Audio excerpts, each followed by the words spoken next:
There are some key differences between an actor and a method actor. An actor will do what they need to do to get the job done, and a method actor will suffer deep psychological torture to make you fully believe their role is their true identity. To prepare for a role, a good actor will stick to the basics, hire a speech coach to develop an accent or stutter, pick up an intense workout regimen, or wear prosthetics like large noses or fat suits. They do what they need to do to look like they felt sad, happy, angry, or in pain. However, a method actor doesn't believe it's enough to just look like they have these emotions. They need to actually feel these emotions. And some method actors go to extreme lengths to make the performance perfect. From hitting themselves, to picking up a substance habit, to locking themselves in a dark room for a month to transform into a full-blown schizophrenic murderer. Unfortunately, the dedication to the role can have some drastic real-life consequences, with some method actors losing their sanity and potentially their lives for their art. Today we're going to discuss some of the all-time greats and the dark life of method acting, starting with Daniel Day-Lewis, who is arguably the king of the method. One of Daniel's most immersive performances was in the movie My Left Foot. Day-Lewis played Christy Brown, an Irish poet, writer, and painter with cerebral palsy.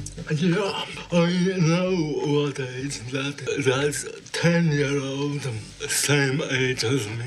Don't give him any more. Where's Steve Cronkite, Tony? Touch it and I'll kick you, the only part of your... To prepare for this role, Day-Lewis spent most of his free time with kids suffering from cerebral palsy. He wanted to try his best to understand how they struggled and how they felt judged. By the time he arrived on set, Daniel Day-Lewis was completely immersed in his disabled character, and he wouldn't break character for anyone. Daniel's co-star, Kristen Sheridan, found it almost unbearable. He'd call you by your film name, and you'd call him Christy. It was madness. You'd be feeding him and wheeling him around. During the entire film, I only saw him walking once. Lewis's madness would pay off, as this role earned him his first Oscar for Best Actor a year later. However, this was not the end of method acting for Daniel Day-Lewis. He would continue to go to extreme lengths to embody these characters he was hired to portray, focusing on the smallest details that some might argue are not even necessary. For example, in his role as John Proctor in The Crucible, Day-Lewis built a 17th century house for himself only using mid-century tools. He built the rest of the set while remaining in costume the entire time, and he even lived in this replica home without running water or electricity for the duration of the film. As Hawkeye in The Last of the Mohicans, Day-Lewis would not eat anything unless he hunted it down himself in the Alabama wilderness. To Daniel Day-Lewis, method acting isn't really a choice. If he is not able to be a part of his character's world, he believes he won't be able to act at all. I can't say for sure that it necessarily helps me or helps what I'm doing, but I believe that it does. I have a strong belief that it does, and that's all that matters. Yeah, that's all that matters. And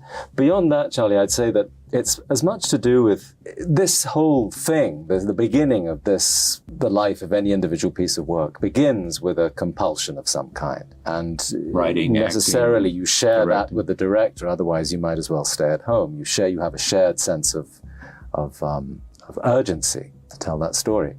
And this unleashes a curiosity that is very hard to satisfy. And that curiosity leads you into all kinds of strange and unknown places. It really seems to me to be part of the pleasure of that work. You explore that world, you discover it, you create it to some extent yourself.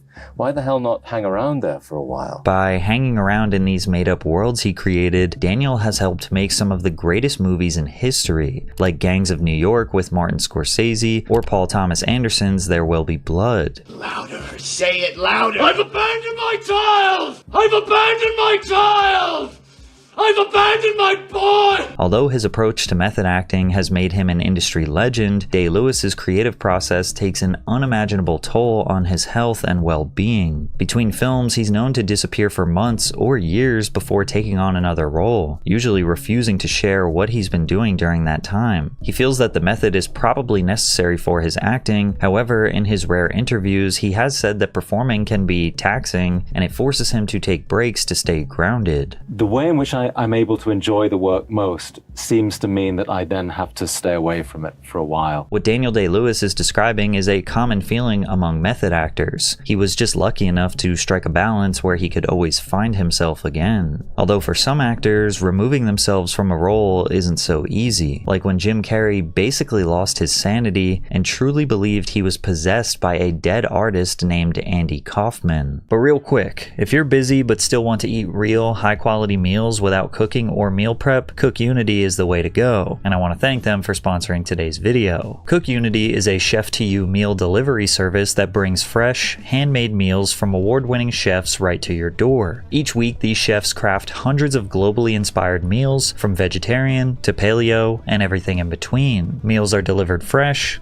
never frozen, and the menu rotates every week, so there's always something new to try. Their subscriptions are super flexible. You can pause, skip weeks, or cancel at any time. When I first tried Cook Unity, I had the gochujang pulled pork bows with banh mi slaw by Chef Fabiola Rivera. The pork was salty sweet, the buns were soft, and the slaw gave it that perfect crunch. I also had the Peruvian beef stir fry and the grilled chicken with carrot thyme puree, and both of them were delicious. You could actually taste the quality and care that went into these dishes. What stood out to me was how much variety there is. Whether I wanted something classic like lasagna bolognese or something more elevated, they have it. And with new options rotating weekly, it never gets boring. Cook Unity's service works perfect for anyone like me that's busy working more than 40 hours per week. You can still eat a high-quality handmade dish that takes just a few minutes to prepare. If you want to eat better without the hassle, go to cookunity.com/PatrickCC50 or click the link in the description. Use my code PatrickCC50 to get 50% off your first order of chef-made meals delivered fresh to your door. In the 1990s, Jim Carrey became a comedy icon in Hollywood, starring in classics like The Mask, Dumb and Dumber, and The Truman Show. He had become a bigger star than most actors or comedians could possibly dream of. And while he might not have claimed to be a method actor, he often heavily immersed himself in most of his roles. Over time, he felt that identity was an illusion, and he was done playing a game he saw as completely meaningless. It's not our world. None of this is real? Nope. So you're just passing We don't through. matter.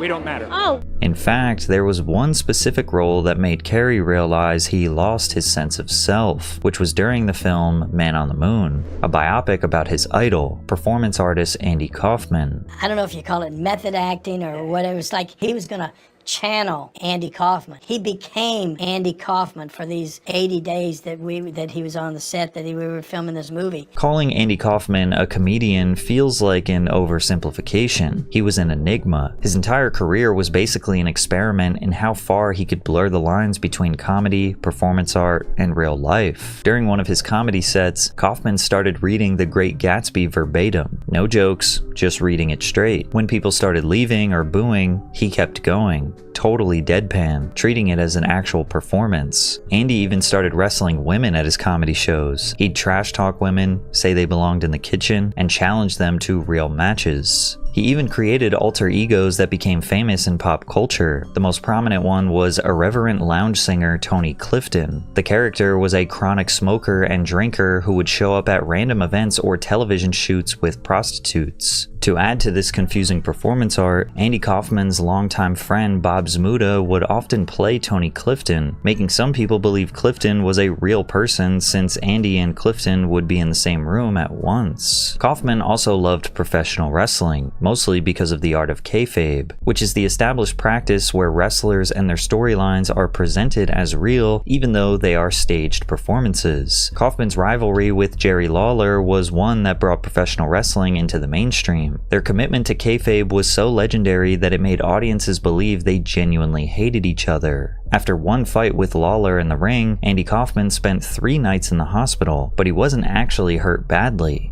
He could have left in a few hours. He committed to his fake injury to make their next stunt more shocking. Kaufman showed up to an interview with David Letterman wearing a neck brace. Then the two traded insults before Lawler slapped Kaufman and they broke out into a fight in front of a live studio audience. Now remember, Lawler and Kaufman were acting. They were actually friends in real life. Kaufman's performances confused people so much that when he died from lung cancer in 1984, a lot of fans believed his own funeral funeral was just another prank. But Lawler and Kaufman remained so committed to their art that when Andy Kaufman died in real life, Lawler still remained in kayfabe. But really, I am not, I've had calls all week ever since Andy Kaufman did pass away. I've had calls from TV stations all across the country wanting to know my comments about Andy Kaufman's death. I'm really the wrong person to talk to about that. I didn't like Andy Kaufman. Andy Kaufman didn't like me. I'm sorry that the guy's dead, but I would think that, I always thought that when somebody dies, you talk to somebody that thought a lot of him. I hope that if I die, they don't interview Jimmy Hart, because, I can imagine what he's going to say about it. From the outside, Lawler's comments about Kaufman seem extremely harsh, but this is exactly what Kaufman would have wanted. To portray Andy Kaufman in a movie would take every ounce of focus that Jim Carrey had, and it was about to destroy him. I think it's been a long process, and I'm not saying that I don't get caught up in the story, because the story's compelling sometimes. But it was definitely an important moment in the process where I found myself subjugating Jim Carrey for Andy Kaufman and Tony Clifton, and then at the end of it looking for Jim Carrey again and having trouble finding him. And at a certain point, I realized, hey, wait a second, if it's so easy to lose Jim Carrey, who the hell is Jim Carrey? Carrey lost his identity before the cameras even started rolling. He recalls lounging on a Malibu beach when he heard he got the part. After the news set in, Carrey looked at the ocean and thought, where would Andy be? What would he be doing right now? He actually assumed Andy would be trying to communicate telepathically, so he tried to. Immediately, he says 30 or so dolphins surfaced, and then Andy showed up, tapped him on the shoulder, and said, sit down, I'll be doing my movie. What happened afterwards, Carrey adds, was out of my control. To Jim Carrey, Andy Kaufman wasn't just another role. He was everything Carrey admired as a human being and an artist. By the time production started for Man on the Moon in the late 90s, Carrey fully believed that Andy Kaufman had a paranormal control over his mind and body. I didn't black out, but the balance was way in Andy's corner. I broke a couple of times on weekends and stuff, but pretty much from when I woke up to when I went to bed, the choices were all his. Some of Carrey's methods were simple. He only responded when people called him Andy, and he behaved like him at all times. Impression, John can kill me.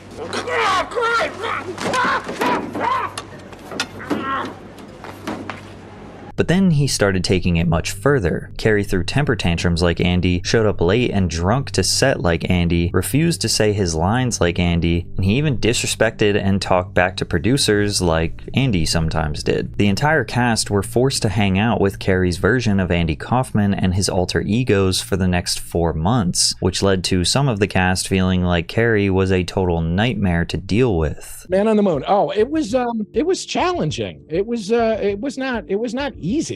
He was great, but it was tricky, because it was sometimes hard to just kind of fit yourself around what he was doing. What was going on off camera was more insane than the actual movie. So it's Jim Carrey playing Andy Kaufman, who's playing Tony Clifton? Tony Clifton, yeah. So it was like, whenever he was Tony Clifton, it was particularly mayhem. Yeah, browbeating everybody, and he was walking around with stinky cheese in his pockets, and he was smearing stinky cheese on people. When he'd hug you, he'd be like, give me a hug, give me a hug. And he would he's stinking. Who pushed back the hardest? Who said, get the f*** off me? I don't know that anybody did. That was the thing, is that it was such a fucking weird assault that I think people you were so kind of stunned deer in the headlights that you couldn't really tell them to f*** off.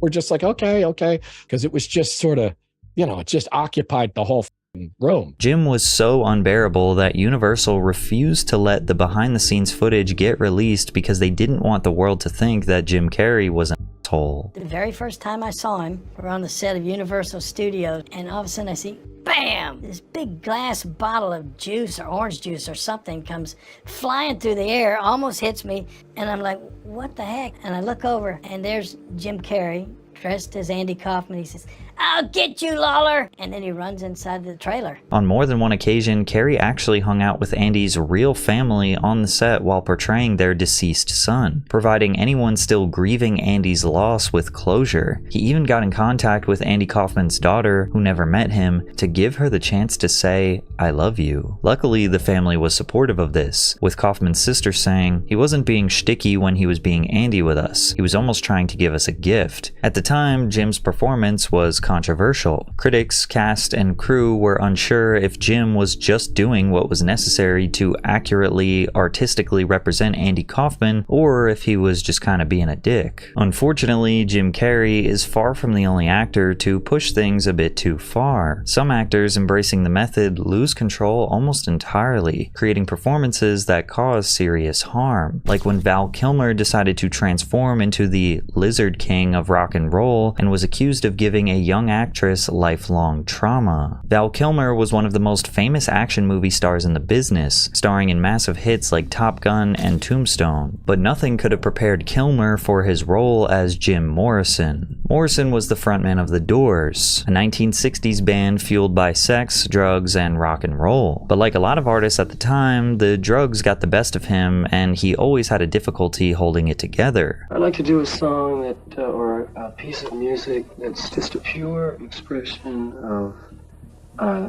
joy, the coming of spring, or the sun rising, something like that. Just pure, unbounded joy. As a rock musician, Jim Morrison is seen as one of the greats, making legendary songs like Light My Fire, Riders on the Storm, and Break On Through to the Other Side. However, his behavior on and off the stage was unhinged and reckless. During a performance in Miami, Morrison was charged with indecent exposure, shouting profanity and exposing himself to the audience. When confronted about this, or anything else, Morrison just didn't care. He never took advice from anyone. He refused to change, even for his friends and family. His drug use became more excessive, and he was known to have violent episodes where he'd turn on band members or girlfriends. There was one incident where a fight escalated so much that Morrison allegedly held a knife to one of his groupies. But Morrison achieved a level of status that made him immune to criticism. He was so famous that people still defended his behavior as typical rock star antics. You know, he told me, like, you know, you'd be at a party, like, and it'd be the most beautiful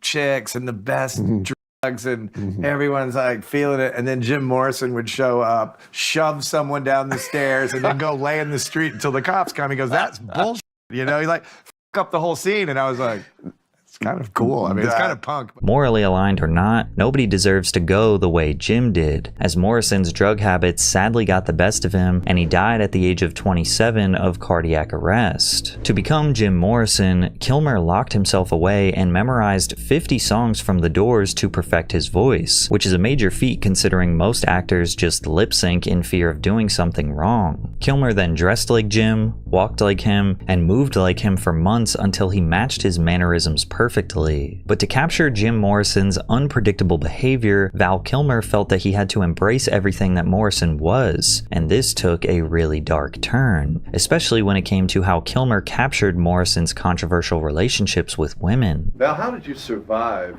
the making of this movie? Because really it was as much as survival as just being an actor, with all the things you had to go through. Yeah. Movies usually are about endurance. Prayer, drinking that carrot juice. I didn't get seduced into his style of living, but had to and needed to for the role to be as disciplined as he was in these escapades. He was a very disciplined drinker as much as he was disciplined artist. I mean, he was looking for inspiration every second of the day. Meg Ryan said it kind of got to her after a few months a little bit, the darkness and just the... Well, I too, I'm provoking. She's getting hammered, so that hurts.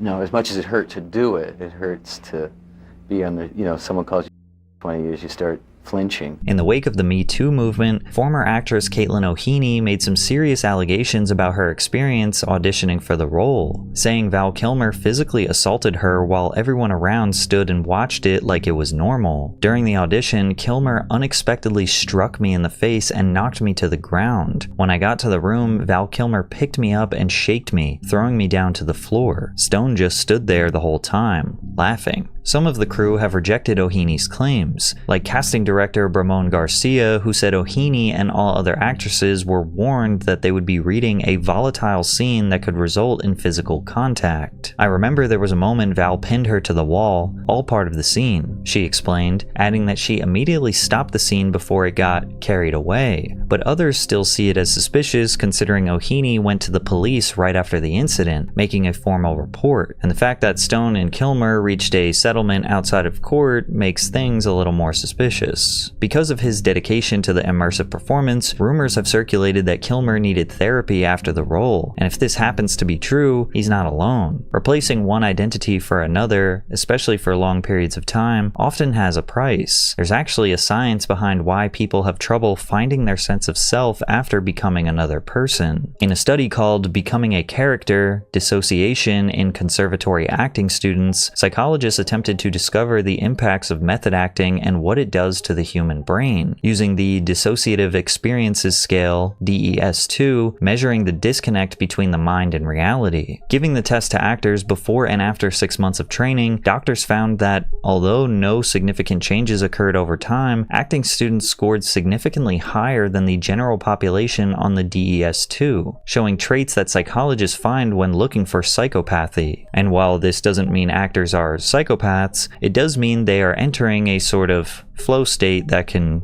lead to psychopathic tendencies. In theory, given enough time, this proves people can lose their identities to the point where they believe they are someone else. What's interesting is that this same phenomenon was found in law enforcement officers who have to go undercover. In a study conducted at Cedarville University, an investigation into undercover policing revealed that most cops are ordered to stay in character for long periods of time. In criminal organizations, they witness horrible crimes, heists, and even murder. Yet this isn't what cops have trouble forgetting when they finally go back to normal life. In fact, investigators found that the two main stressors cops experience after undercover work don't even have to do with violence, but loss of identity and reintegration into society. As a result, the study showed that almost half of cops going undercover can't fully rejoin society after being someone else, and those who have a chance to rebuild often refuse help from health professionals to protect their careers. You can imagine the difficult choice these method actors have to face: stay in character and lose your sanity, or go to therapy and admit that you lost your identity acting. It takes a deep psychological toll on those who do it, which is especially dark when you consider they are mostly doing it for the good of others. James Gandolfini is another legendary method actor who went to unimaginable lengths, like intentionally causing himself physical pain, just to convince you he was a ruthless mob boss. James Gandolfini changed how people looked at organized crime when he was selected to star in The Sopranos, a series that made HBO a household name. It was a story about an Italian crime family in New Jersey, created by writer and director David Chase. In order to grab the audience's attention, Chase felt that The Sopranos star had to be a badass. To do this, he came up with a leading character named Tony Soprano, a soon-to-be mob boss who embodied the spirit of an old-school American man, trying to fit into US society after the country was in decline.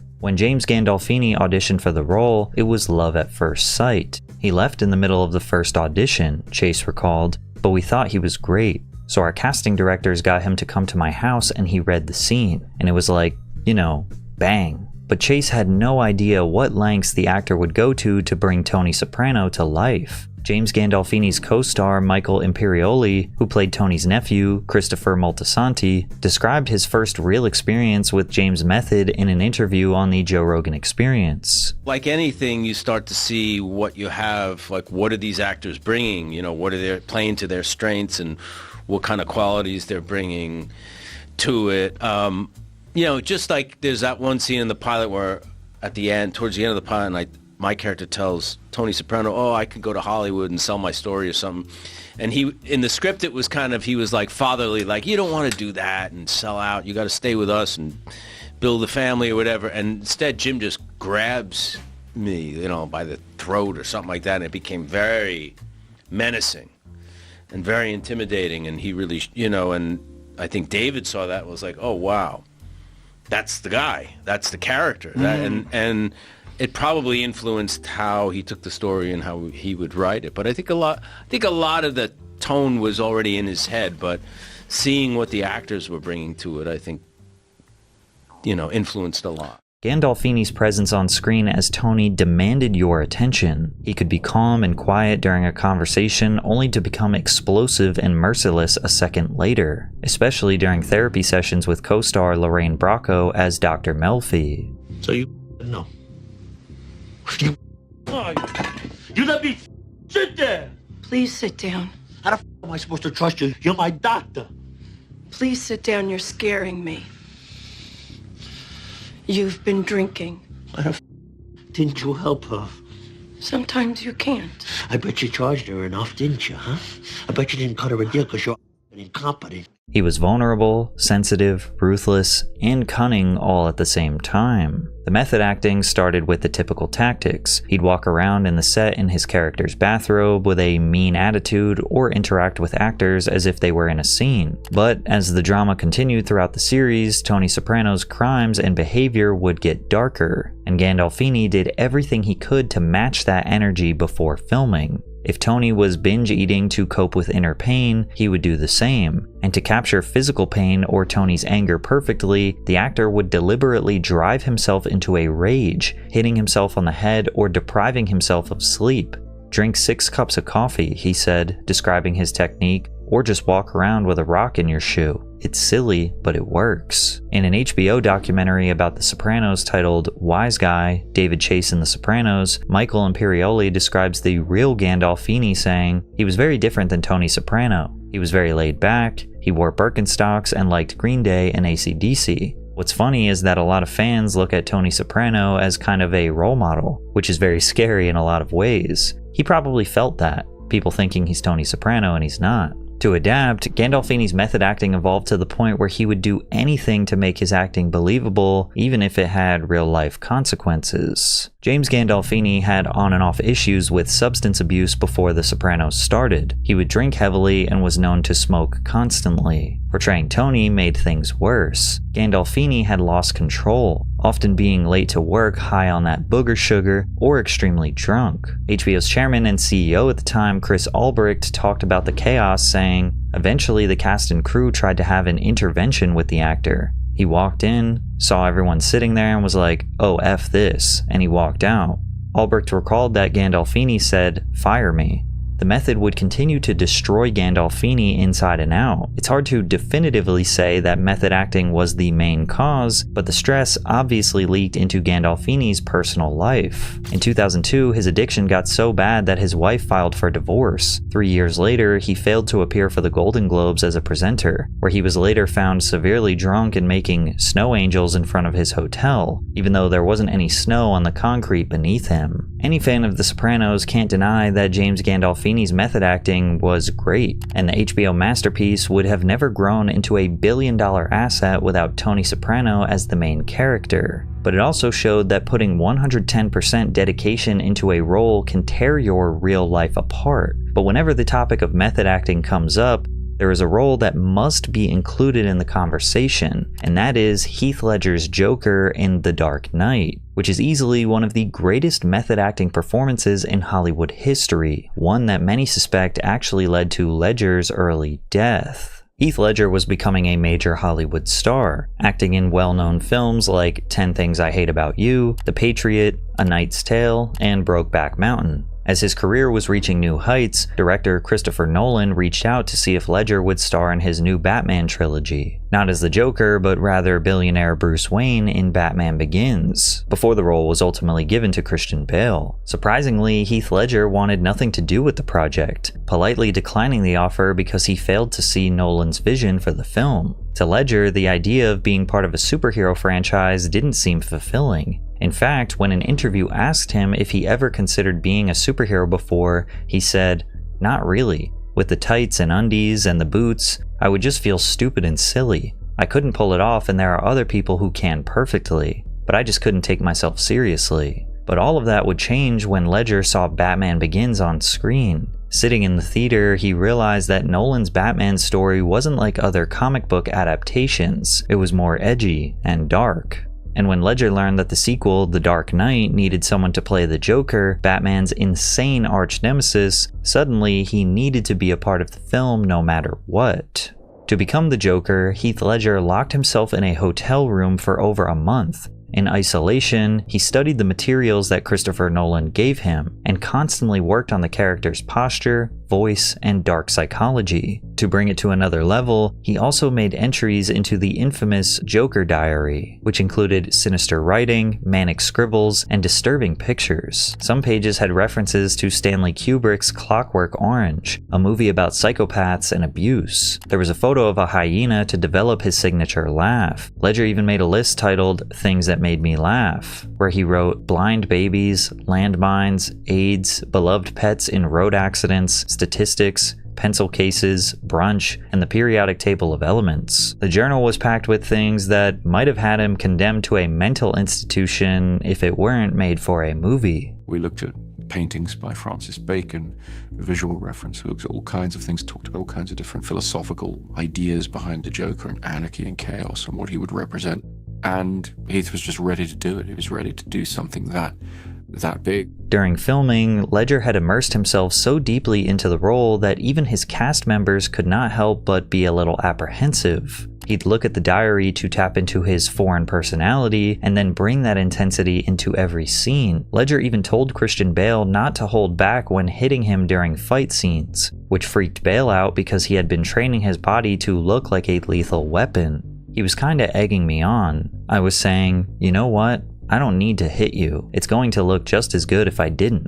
And he's going, go on, go on, go on. He was slamming himself around, and there were tiled walls inside of that set which were cracked and dented from him hurling himself into them. When people finally saw the Batman movie, most of the audience didn't even know it was Heath Ledger behind the mask of paint. He turned into something truly evil, willing to destroy the world just for the fun of it. Ledger's portrayal of the Joker is so damn good that every other actor who plays the comic book villain almost looks like they're trying to do an impression of him. And after The Dark Knight's release in 2008, Heath Ledger's work had finally paid off. Securing over $1 billion at the worldwide box office, it's considered to be the greatest Batman film of all time. Now, we have covered extensively in this video about how many of the great method actors lose themselves, their sanity, and often turn to substances to cope with the psychological torture. Therefore, many just assumed that Ledger was dealing with the exact same thing. After all, his preparation for this role was just as immersive and dedicated as the previous actors I mentioned. However, one key mistake Ledger made was jumping right into another film role after The Dark Knight called The Imaginarium of Dr. Panarsis. And we know the best way to find balance in this brutal world of method acting is to take time off and recalibrate before jumping into a new identity. Tragically, before the movie's release in 2009, the 28-year-old actor was found dead in his Manhattan apartment. On his nightstand was a new prescription and a bottle of pills. Heath Ledger's death was revealed to be an accidental overdose, but that wasn't a good enough explanation for the people who felt like they lost a living legend. Rumors circulated about whether or not he lost his mind after The Dark Knight. Fans and journalists cited something Ledger had said in a New York Times profile while the movie was still in production.